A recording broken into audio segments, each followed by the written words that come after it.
মনে করুন আপনি আদিম সভ্যতার মানুষ। আধুনিক প্রযুক্তির কোনো ধারণাই আপনার নেই বড় বড় বিল্ডিং কিংবা শপিং মল। যতদূর চোখ যাবে বিস্তৃত জঙ্গল বা মরুভূমি। জনসংখ্যা বলতে আপনি ও আপনার সম্প্রদায়ের গুটি কয়েক মানুষ।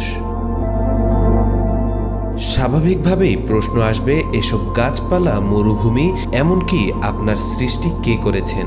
বলছি 12,000 বছর পূর্বের কথা। পৃথিবীর সর্বপ্রথম ধর্মীয় উপাসনালয় বলা হয় গোবেকলি তেপেকে। চলুন জেনে নেওয়া যাক এর ইতিহাস। তুর্কি শব্দ গোবেকলি তেপে এর অর্থ নাভির পাহাড়। কুর্দি ভাষায় জায়গাটির নাম গিরেমিরাজান। 1963 সালে এই গোবেকলি তেপে হইচই ফেলে দেয় বিশ্বময়। জার্মান প্রত্নতাত্ত্বিক ক্লাউস স্মিট দলবল নিয়ে এখানকার মাটি খুঁড়ে ঈসা আলাইহিসসালামের জন্মের 8,000 থেকে 9,500 বছর আগেকার নিওলিথিক সভ্যতার স্থাপনা খুঁজে পান। 20 একর জমিতে গড়ে তোলা বিশাল পাথরের বৃত্তাকার কাঠামোয় 50 ফুট উঁচু পাথরের স্তম্ভ। একে ঘিরে আছে আরও অনেক ছোট আয়তাকার স্থাপনা। ক্লাউস স্মিট বলেছিলেন, মানুষের তৈরি প্রথম উপাসনালয় খুঁজে পেয়েছি আমরা। বিশ্বের প্রাচীনতম উপাসনালয় না হলেও একে অন্যতম প্রাচীন বলাই যায়। স্থাপনাটি উপাসনালয় হয়ে ওঠার প্রমাণ কি? এখানে মানুষের কবর পাওয়া যায়নি, পাওয়া গেছে মাথার খুলি, হাড়ের টুকরো। প্রত্নতাত্ত্বিকদের ধারণা, প্রাচীন মানুষের উপাসনার প্রয়োজনেই মানুষের মাথার খুলির দরকার পড়েছিল।